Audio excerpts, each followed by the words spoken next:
Hello friends की खबर आप निश्चय भाले चागे आप मैं आज आप भिडिओ लै जाम सबसे साफा गाँवखनলৈ माने भर सबतके साफा गाँव कत आछे निश्चय आप जानिब पारे और जो नाजाने भिडिओ चाওক भिडिओ चाई केनेकुवा लागिल मोक कमेन्टत लिखिब।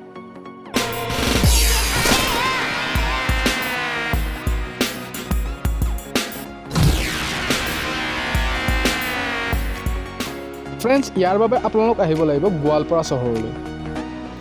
गोवालपारा चहर आगिया चारिआलिर পৰা আপোনালোক 3 কিলোমিটাৰ যাব লাগিব ৰাংচাপাৰা গাঁৱলৈ।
फ्रेंड्स नरेंद्र मोदी देव डांगरियार स्वच्छतार अभियान किमान दूर सफल हल हेतुतो आमी नाजानो किन्तु एखन गाँवर जिखिসকল बासिंदा तेनलोके स्वच्छतार अभियान এই গাঁওখন কেনেকৈ চাফা কৰি ৰাখোঁ এওঁলোকে 1990 পৰাই এই স্বচ্ছতাৰ অভিযান এতিয়ালৈ চলাই আহিছে।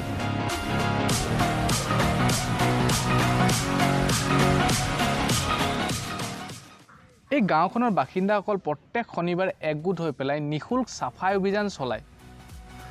আপোনালোকে নিশ্চয় শুনি পাইছে গম পাইছে চাগে আপোনালোকৰ গাঁওখন অসমৰ ভিতৰত বহুত চাফা গাঁও বুলি।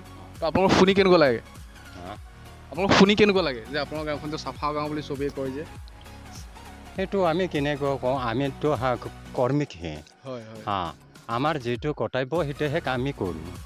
তাৰমানে আমাৰ সেইটো ক'বলৈ গ'লে 1990 চনতে আমাৰ ৰাজ্যৰ আলোচনাৰ মধ্যে প্ৰস্তুতি লোৱা হৈছে যে প্ৰতি ঘৰে ঘৰে কেঁচা লেট্ৰিন হ'লে সজাই ব্যৱহাৰ কৰিব লাগিব আৰু তাৰে ভিতৰত কোনোবা যদি ব্যৱহাৰ যদি নকৰে তেনেহ'লে তাৰ জৰিমনা কৰা হ'ব। কিন্তু জৰিমনাৰ দিয়াৰ ফলতে তাৰ মুক্তি হ'ব সেইটো কথা নহয়, তাৰ বাধ্যতা ব্যৱহাৰ কৰিব লাগে। এনেকুৱা আমি যিটো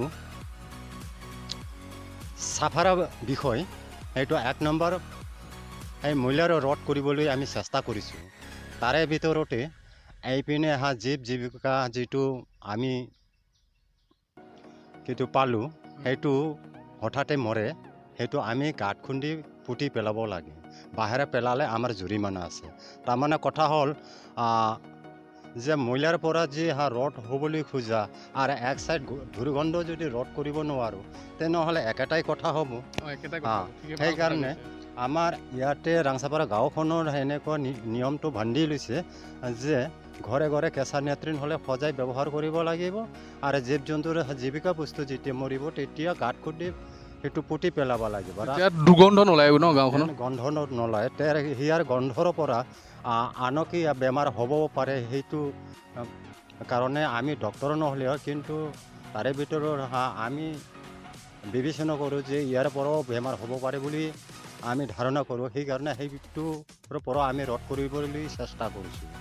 আৰু ইয়াৰ ভিতৰতো ৰাস্তা ঘাটৰ আৰু ফিল্ডতো ৰাজহুৱা ফিল্ড বা ৰাস্তা ঘাটত জাবৰ জোঁথৰ পেলাবলৈ নোৱাৰে। যদি কোনোবাই যদি পেলায় তেনেহ'লে তাৰ জৰিমনা আছে। আৰু তেনেকুৱা আহি আমি এতিয়ালৈকে ক'ব যে পাৰোঁ যে সকলে বিভিন্ন প্ৰান্তৰ পৰা মানুহবিলাকে আহি আছে চাই আছে, কিন্তু এতিয়া কায়ে ক'বলৈ পৰা নাই যে সেই ছাইডত জাবৰ আছে বা সেইপিনে আছে বুলি কোনে ক'বলৈ নোৱাৰা। লেতেৰা বুলি কোনো ক'ব পৰা নাই মানে এতিয়ালৈকে। হয়, বৰ্তমান। বহুত মানুহতো ঘূৰিব আহে আপোনালোকৰ ইয়াতে। ইয়াতে বিভিন্ন প্ৰান্তৰ পৰা মানুহবিলাকে আহে, দিনতে 100 মানুহ আহে। আৰু কিছুমান সময় এনেকুৱা হৈ যায় যে বজাৰ খোৱা নিচিনা হৈ যায় মানুহজন। এনেই সিমানে গেদাৰে। ঠিকে আছে, আপোনালোকে ইমান 1990ৰ পৰা কৰি আছে বুলি ক'লে ন? 1990 চনৰ পৰা। কিন্তু সেইবিলাক বিভিন্ন প্ৰান্তৰ পৰা মানুহবিলাকে আহি আছে, কিন্তু সন্মান যি দি আছে সেই সন্মানটো অকল ৰাংচাপাৰা বাহিৰাৰবিলাকৰ নহয়, অসমৰ বিভিন্ন জাতি বসবাস যি কৰি আছে, সেই বসবাস কৰি থকা অসমৰ যিমানখিনি মানুহৰ সকলোৱে সেই সন্মান পাই আছে।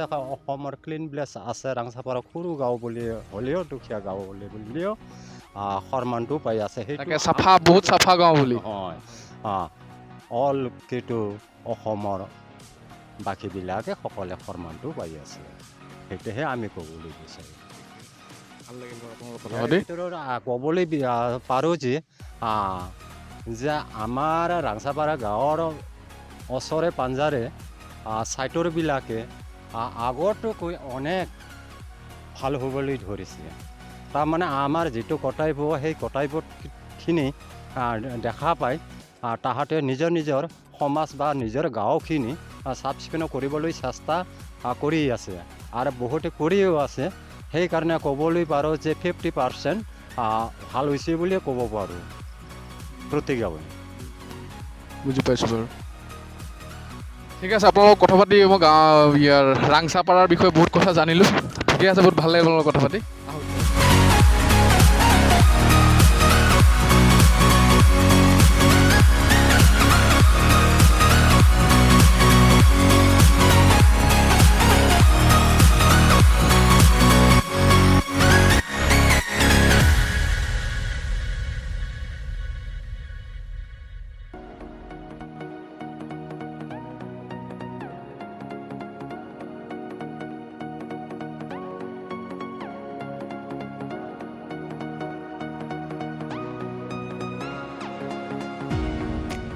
ফ্ৰেণ্ডছ, এইখন গাঁৱৰ সৌন্দৰ্যৰ কথাটো আপোনালোকে নক'বই, কিহৰ কাৰণে এই গাঁওখনৰ বাসিন্দাসকলৰ প্ৰত্যেকৰ ঘৰত ইমান ধুনীয়া ধুনীয়া ফুলৰ বাগিচা আছে, আপুনি নিশ্চয় পলভিত হ'ব।